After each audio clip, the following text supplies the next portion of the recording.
नमस्कार दोस्तों, मैं हूं पवन और मैं आपका स्वागत करता हूं मेरे अपने चैनल हिंदुस्तान हॉरर दास्तान में। अगर अभी तक आपने मेरे चैनल को सब्सक्राइब नहीं किया है और आप पहली बार मेरे चैनल पे विज़िट किया है तो मेरे चैनल को लाइक, शेयर, कमेंट और सब्सक्राइब करना ना भूलें। और ये जो कहानी है मुझे मेरे एक दोस्त ने बताई थी जिसका नाम कुणाल है। ये कहानी मैं उसके पॉइंट ऑफ व्यू से बता रहा हूँ।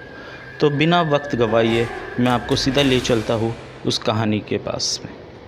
हाय, मेरा नाम कुणाल है और मैं 2011 को जब 10th स्टैंडर्ड में पास हो गया था तब मेरी मम्मी पापा ने ये डिसाइड किया कि वो दोनों जॉब के कारण मुझ पे ज़्यादा ध्यान नहीं दे पा रहे थे और उनके हिसाब से मैं गलत संगत की दोस्ती में पड़ गया था।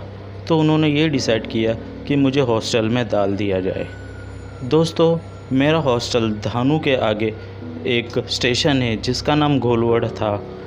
वह एक क्रिश्चियन हॉस्टल था।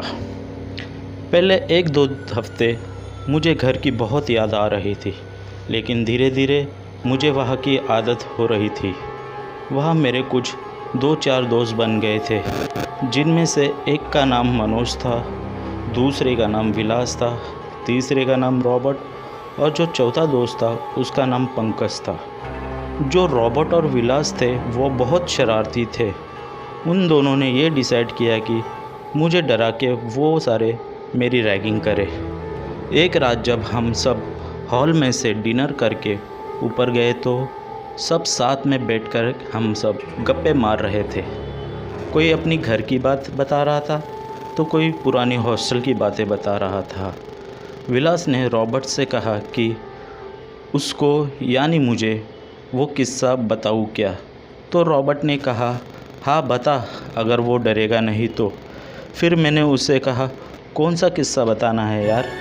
तब मनोज और पंकज उन दोनों पे गुस्सा हो गए और बोले, अरे तुम दोनों चुप करो, कभी भी कुछ भी बोलते हो। तब मैंने उन चारों से पूछा, क्या बात है, कुछ तो बोलो यार। तब पंकज ने कहा, कुछ नहीं कुणाल, ये बस ऐसे ही हमेशा बकवास करता है। पंकज ने हमेशा इसलिए कहा कि वो तीनों पहले से ही हॉस्टल में रह रहे थे और उन तीनों को 2 साल हो गए थे हॉस्टल में।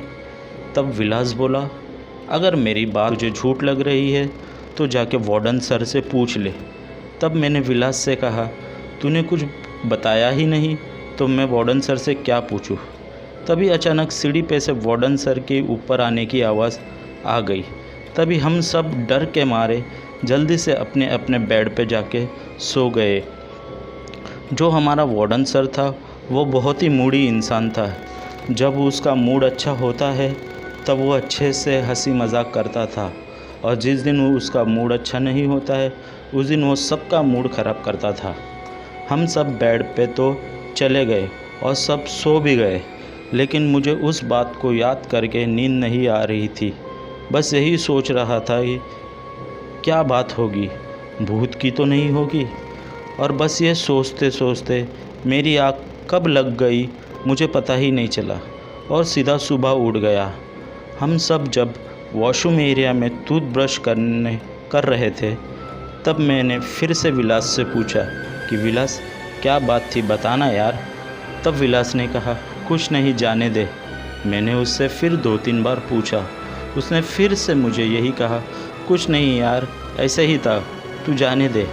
मैंने फिर से उससे कहा, कुछ हिंट तो दे दे। तब रॉबर्ट भी वहाँ आ गया था। उसने हमारी बातें सुन ली ही थी। तो रॉबर्ट ने अचानक से में मुझे कहा कि भूत की बात है, एक छोटे से बच्चे और उसकी माँ की है जो यहाँ भटकती है। तब विलास ने कहा, नहीं रे, ऐसा कुछ नहीं है, और रॉबर्ट को घसीट के वहाँ से ले गया। और तब मैं थोड़ा सा डर गया था। फिर हम सब नहा धो के नाश्ता करके कॉलेज गए। जब मैं कॉलेज से रिटर्न आया तब मैंने डिसाइड किया कि आज मैं वार्डन से वो बात के बारे में पूछ ही लेता हूँ। तब मैं वार्डन सर से कहा कि विलास और रॉबर्ट ने मुझे कुछ यहाँ की भूत के बारे में बातें बताने की बात कर रहे थे। तब वार्डन सर ने मुझे कहा कि जा, उन दोनों को यहाँ बुला के लेके आ, वह बहुत गुस्सा हो गए थे। मैंने जब वो दोनों को बुला के ले आया तो वार्डन सर उनको ऊपर चिल्लाए और उनको मारा भी। तो वो दोनों मेरे से बहुत गुस्सा हो गए थे क्योंकि मेरी वजह से उन दोनों को मार पड़ी थी। तब दोनों ने ये सोचा कि अब तो उसको भूत की बात बता के मुझे खूब डराना होगा। तब रात को दोनों मेरे पास आए तो मैंने दोनों से माफ़ी मांगी और वो दोनों ने भी मुझे माफ़ कर दिया।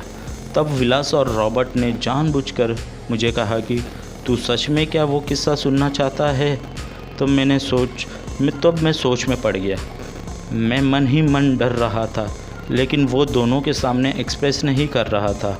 तब मैंने कॉन्फिडेंस के साथ में उन दोनों को कहा, मुझे वो बात सुननी है, बताओ मुझे वो कौन सी बातें हैं। तब वो दोनों ने मुझे बताना स्टार्ट किया। विलास ने मुझे कहा कि यहाँ जो बगल में एक चीकू वाड़ी है, वाड़ी एक बाग को कहते हैं, उसके लास्ट एंड में एक साइड में एक घर है जहाँ एक फैमिली रहती थी जिसमें एक हस्बैंड वाइफ और उनका एक बच्चा था। एक दिन हस्बैंड बहुत दारू पी के जुए में पैसे हार के जब अपने घर आया तब उसने अपने वाइफ से कहा कि मुझे तेरे जेवर चाहिए। तब उसकी औरत ने उसे जेवर देने से मना किया। तब उसको और गुस्सा आया और उसने अपनी औरत को बहुत मारा। तभी उसका लड़का अपनी माँ को बचाने के लिए बीच में आया। तब उसने अपने बेटे को भी मारा और भागते भागते इतनी दूर निकल गई वाड़ी के अंदर और वो थक भी गई थी। तभी उसे वहाँ एक कुआं नज़र आया तो वो जाके कुएं के पीछे छुप गई और फिर उसने ये सोचा कि इन सब चीज़ों से बहुत थक गई है और उन्हें अब कुछ ना कुछ तो उसको एक स्टेप उठाना ही पड़ेगा। तब उसने सोचा कि मुझे ऐसे भी अपने हस्बैंड के हाथों से मरना ही है तो क्यों ना वो अपनी जान खुद ही ले ले। फिर उसने बड़े दुख के साथ अपने दिल पर पत्थर रखकर ये निर्णय लिया कि वो अपने बेटे को उस कुएं में ढकेल देगी और ख़ुद को फांसी लगा लेगी। और फिर उसके बाद उसने वो किया भी। और तब से यहाँ की वाड़ी में हर रोज़ वो दोनों किसी ना किसी को दिखाई देते थे। तब रॉबर्ट ने कहा कि कुएं के बगल में जो नारियल का पेड़ है ना कुणाल, उसमें से रात को बच्चे रोने की आवाज़ आती है और वाड़ी में जगह जगह पे पेड़ से लटकती हुई वो औरत नज़र आती है। और उस औरत ने ऐसे ही डरा डरा के अपने हस्बैंड को मार दिया था। फिर रॉबर्ट ने मुझसे कहा, जो तेरे बेड के पास जो विंडो है और उस विंडो में से जो नारियल का पेड़ दिखाई देता है ना, उसी पेड़ में से रात को बच्चे रोने की आवाज़ आती है। और जो तेरे सिर के ऊपर और जो तेरे एंगल है, उस एंगल पे आके वो औरत रात पे बैठती है और नीचे सारे सोते हुए बच्चों को वो देखती है। और जो कोई भी स्टूडेंट उसकी आंखों में आंखें डाल के देखता है, वो रात को उसे उठाकर ले जाती है। तब मैंने ये सब सुनकर बहुत डर गया था। तब अचानक सीढ़ी पे से वार्डन की ऊपर आने की पैरों की आवाज़ आने लगी। तब हम सब जल्दी से अपने अपने बेड पे जाने के लिए भागने लग गए। जब मैं अपने बेड के पास जाने के लिए भाग रहा था तब अचानक लाइट चली गई, लेकिन मैं अपने बेड के पास पहुंच चुका था। तब मैंने अपनी कंबल को पूरे फेस के ऊपर अच्छी तरह ढक के सो गया था। तब वार्डन भी वहाँ से चले गया था।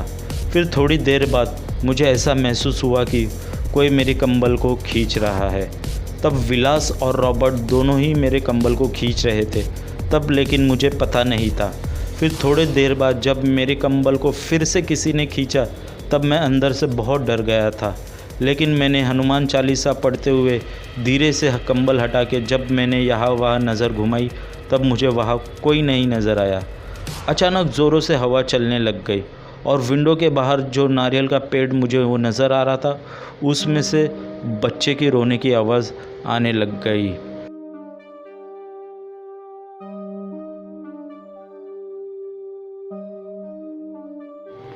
तब मैंने हिम्मत करके वहाँ कौन है ये देखने का फ़ैसला किया, लेकिन वहाँ मुझे कोई भी नहीं दिखा।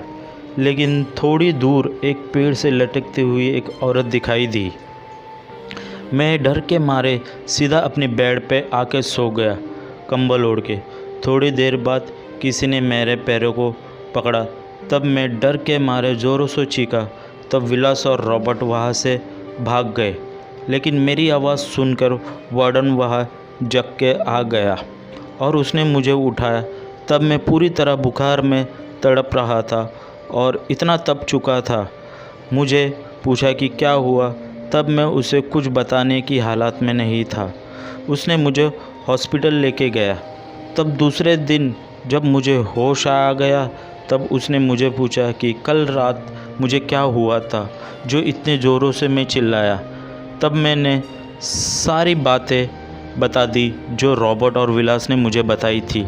लेकिन जब मैं हॉस्पिटल से डिस्चार्ज होकर हॉस्टल गया, तब मुझे पता चला कि विलास और रॉबर्ट को हॉस्टल से निकाल दिया गया है और वार्डन ने मुझे बताया उन दोनों ने जो भी मुझे बताया था वो झूठ कहा था, और रात को जो मेरा कंबल खींचा और पैर को पकड़ा था वो भी उन दोनों ने किया था, और जो नारियल की पेड़ से बच्चे की आवाज़ आने की बात थी वो हवा की वजह से पेड़ के कराहने की आवाज़ थी।